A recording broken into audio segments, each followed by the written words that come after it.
Assalamu alaikum wa rahmatullahi ta'ala wa barakatuh. Aláfíà Ọlọ́run àánú Ọlọ́run hóore ẹ̀jẹ̀ ìjẹ́ tán Ọlọ́run ọba kí ó máa bá èmi àti yín gbé. Ṣé rí fídíò tí mo fẹ́ ṣe yìí? Èsì ni fún àwọn oníṣẹ̀ṣe. Èsì fún àwọn oníṣẹ̀ṣe. Àwọn oníṣẹ̀ṣe tí wọ́n máa ń béèrè ọ̀rọ̀, tí wọ́n máa ń bọ́ sínú comment section lọ́pọ̀lọpọ̀ ọgbà, tí wọ́n máa ń sọ pé àǹfààní wo ni Islam ló ṣe fáyé. Pé ẹ̀sìn Islam ẹ̀sìn àràbó ni. Gbogbo àwọn nǹkan wọ̀nyẹn èsì ni mo fẹ́ fún yín sórí ìwọ oníṣẹ̀ṣe náà tó bá fẹ́ wo fídíò ìwò délẹ̀ o kó o lè mọ nǹkan tó máa tún sọ ká tún lè fúnra wa lésì.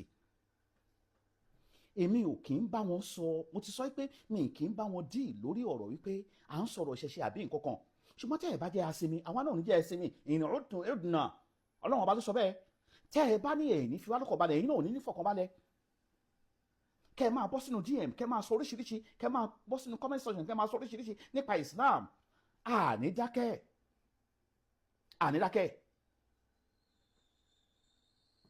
Ọlọ́run ọba subhanahu wa ta'ala, Ọlọ́run ọba jẹ́ kó yé wa nínú al-Qur'an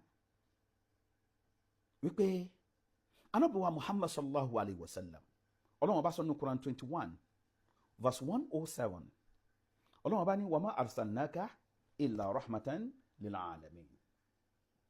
Ìrẹ́ Muhammad sallallahu alayhi wa sallam, iṣẹ́ tí mo rán ẹ kò lè máa jẹ́ àánú fún gbogbo ayé pátápátá ni o.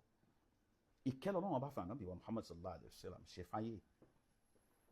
Tá bá wá ń sọ fún yín ẹ wá ní jẹ́ ká rọ̀rọ̀ sọ, ẹ wá máa ní ẹ̀sìn àràbọ̀ ni. Ẹ jẹ́ kí n bi wá, Islam ò kì í ṣe ẹ̀sìn religion, Islam ò kì í ṣe ẹ̀sìn race, Islam kò kì í ṣe ẹ̀sìn tribe, ẹ̀sìn gbogbo ayé pátápátá ni. Ẹ̀sìn gbogbo ayé ni, nítorí pé close to 3 billion àwọn èèyàn ni wọ́n practice Islam all over the world. Tó bá ṣe pé ẹ̀sìn religion ni kò ní rí bẹ́ẹ̀. Tó bá ṣe pé ẹ̀sìn race kan ni kò ní rí bẹ́ẹ̀. Tó bá ṣe pé ẹ̀sìn àwọn lárúbáwá ni kò ní rí bẹ́ẹ̀. Pàápàá jùlọ ta ni ẹni àkọ́kọ́ tó kọ́kọ́ pè náà nínú Islam? Bilal tó kọ́kọ́ pè náà nínú Islam ṣe ọmọ lárúbáwá ni? Rárá. So ìyẹn fi hàn wá pé ẹ̀sìn Islam kọ́ ẹ̀sìn gbogbo ayé pátápátá ni. Ẹ̀sìn gbogbo ayé pátápátá ni. So tó o bá wá gbà yẹn màá wá tí wá fún ẹ láwọn nǹkan míì. Àwọn bàbá wa lánàá àwọn máa dá wákà wọ́n ní Muhammadu lẹ́ni tọ́ọ̀dọ̀ ń rán aláàánú fún gbogbo àgbáyé, gbogbo ìgbà tó jùmọ̀ ọba ti mọ̀ la ó máa ìyàn ò Muhammad. Gbogbo ìgbà tó jùmọ̀ ọba ti mọ̀ la máa ṣe sallallahu alayhi wa sallam fún Ànábì wa Muhammad sallallahu alayhi wa sallam. Ìkẹ́ àti ìgẹ́ Ọlọ́run kó máa bá Ànábì wa Muhammad. Ìyẹn àkọ́kọ́. Ẹlẹ́ẹ̀kejì, tẹ́ ẹ̀ bá tiẹ̀ fẹ́ gbà, arákùnrin kan tó ṣèwé kan ní 1978 wọ́n ń pè ní Michael H. Hart. Arákùnrin yìí ó kọ the 100 most influential people in the world. Ta ló fi ṣe number 1? Rasulullahi sallallahu alayhi wa sallam. Tó bá ṣe wípé Ìsìláàmù Ànábì sallallahu alayhi wa sallam kò ní àǹfààní fáyé, Christian for that matter kò ní rate Ànábì as the first most influential people in the old world. Number 1 ló fi Ànábì sí. So tí ọpọlọ tí yín bá kú tẹ́ ẹ̀ bá nírò rí ẹ máa ronú, torí pé nǹkan tẹ́ ń ṣe attack every day. A ṣe lecture kò kàn yín lọ́wọ́ kò kàn yín lẹ́sẹ̀ ẹ máa sọ. Tí yẹn náà tí ò bá tún tẹ́ yín lọ́rùn, ẹ jẹ́ ká wá padà wá. Nígbà wo ni science délé ayé? Ìgbà wo ni science bẹ̀rẹ̀? Ìgbà wo ni science wọ́n bẹ̀rẹ̀ sí máa discover àwọn nǹkan oríṣiríṣi? Ẹ wá máa gbọ́ Ọlọ́run bá sọ̀rọ̀ nípa alcohol, al-khamr nínú al-Qur'an al-Karim wípé ọtí mímu èèwọ̀ ní ká jìnnà fún. Ẹ ń bá sọ pé Islam ò kì í ṣàǹfààní fáyé. Nígbà tí sáyẹ̀nsì wá dé táwọn mùsùlùmí tí wọn kì í take alcohol wọ́n wà force láti ṣe research lórí ọ̀rọ̀ wípé kí ló fà á tí mùsùlùmí ò kì í mu ọtí. Wọ́n á discover wípé wọ́n á prove wípé alcohol máa ń destroy liver. Alcohol ó máa ń destroy liver. Alcohol ó máa ń cause accident. Alcohol àìmọye ilé ló ti túká.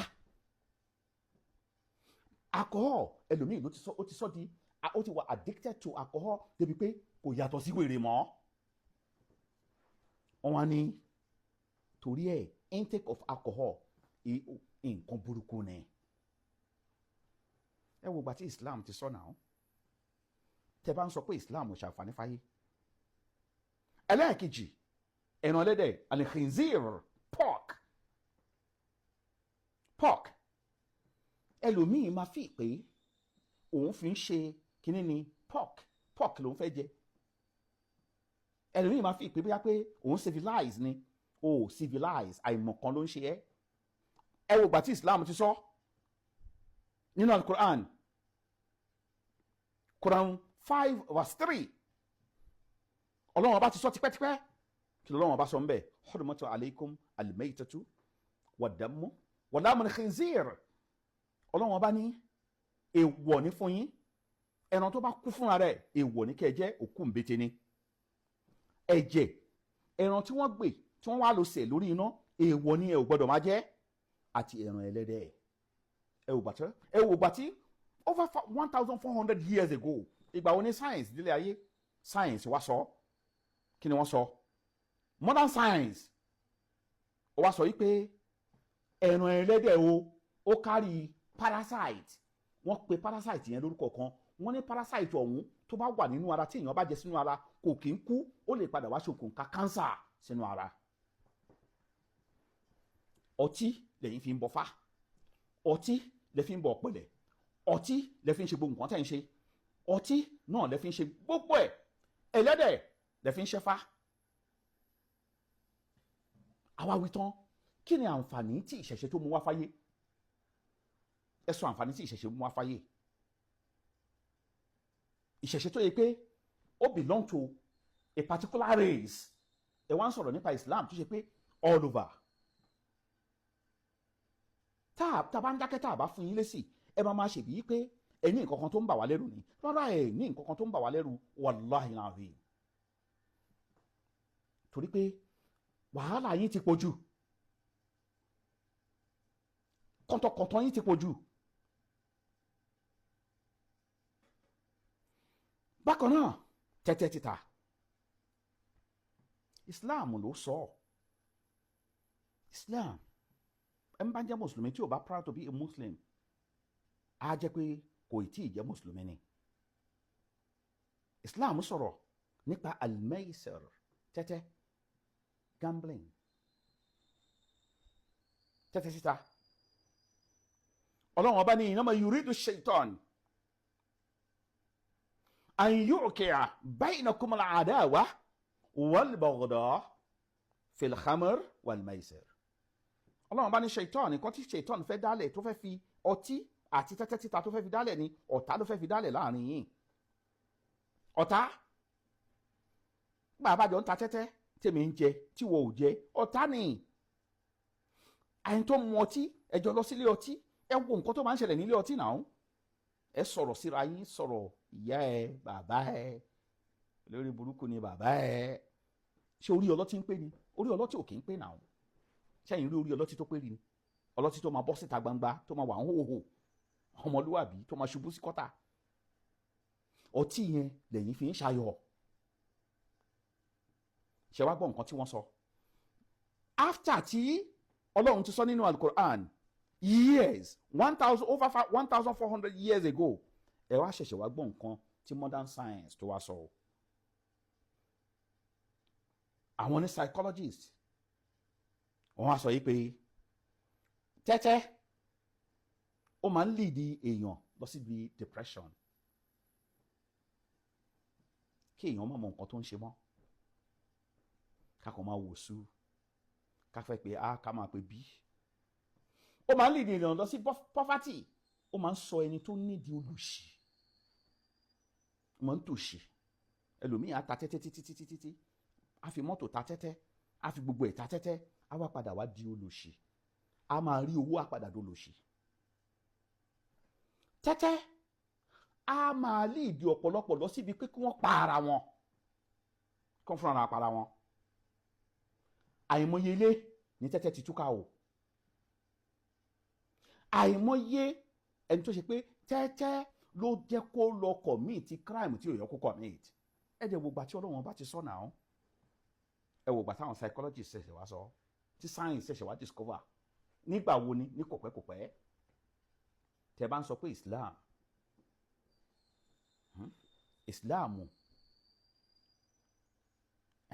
pé Islam kò mú nǹkan kan wá. Islam sọ̀rọ̀ nípa Freemason, al-ikhtilat,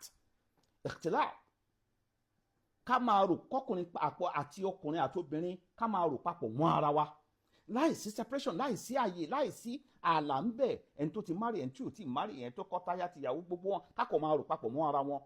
aburú ló máa ń kọ̀ sí lẹ́yìn àwùjọ. but to ẹ̀yin social ni. ẹ dákun nítorí Ọlọ́run, ṣé gbogbo nǹkan tá à ń sọ yìí ló wà nínú ìṣẹ̀ṣe? nǹkan burúkú ni ìṣẹ̀ṣe yín ló ń promote. kí obìnrin tó wà nílé ọkọ kó lọ́rùú mọ́dì, kó gbé àyà síta. nǹkan tẹ̀yìn ń ṣe nìyẹn náà. àwọn tí wọ́n ń borí ni wọ́n bo ìhòhò wọn ni. wọ́n bo ìhòhò wọn ni.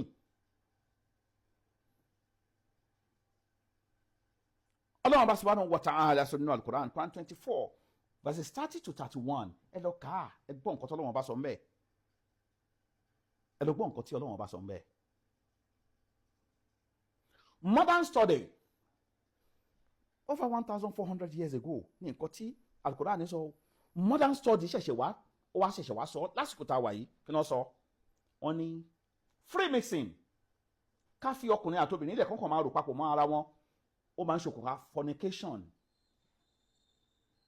zina. ó máa ń ṣokùnfà adultery, ẹni tó ti láya kó máa báya láya sùn, kó máa bá ọkọ ọlọ́kọ sùn, kó máa ṣe gbogbo ẹ̀. ó máa ń ṣokùnfà STDs, àwọn àrùn ìbálòpọ̀ lóríṣiríṣi, HIV, gonorrhea àti bẹ́ẹ̀ bẹ́ẹ̀ lọ. ó dẹ̀ bá ń ṣokùnfà kí márèèjì kó túká. ẹ wòye márèèjì tó ti túká látara wípé wọ́n máa ní infidelity. ẹ mọye márèèjì tó ti túká bẹ́ẹ̀? ṣé ẹ mọye márèèjì tó ti túká? ṣé ẹ mọye àwọn ọmọ tó ń ṣe DNA tí tó jẹ́ pé bàbá tó ń tọ́ wọn kọ́ ni bàbá wọn? ṣé ẹ mọye ẹ̀? kí ló fà á? Freemason. àwọn nǹkan tó fà á nìyẹn. modern study ó wá ń confam nǹkan tí Quran ti sọ 1,400 years ago. ẹ̀yin dẹ̀ ń sọ pé Quran ò ṣàǹfààní, pé Islam ò ṣàǹfààní fáyé. torí pé ẹ̀yin ò ṣàǹfààní fáyé ni. tẹ́ bá ṣàǹfààní fáyé, ẹ̀ ń mọ̀ pé àwọn mùsùlùmí tó tẹ̀lé tọ́lọ́wọ́n ọba àtànàbùwà Muhammad sallallahu alayhi wa sallam, ayé wọn dáa. torí náà ṣe rí àwa mùsùlùmí in tá a máa sọ náà ni pé ya Rabbana ya Ilahi, à ń bẹ̀ ẹ́ lójoojúmọ́ o, ìsìlámù tààyè mọ̀ mí mọ̀ o, ibẹ̀ ni kò ti dá mi lọ, ibẹ̀ ni kò ti dá mi lọ́lá o, ibẹ̀ ni kò ti dá mi lọ́lá, ìsìlámù tààyè mọ̀ mí mọ̀, ibẹ̀ ni kò ti dá mi lọ́lá. Subhana rabbika rabbil izzati amma yasifun, wassalamu ala al-mursalin, walhamdulillahi rabbil alamin.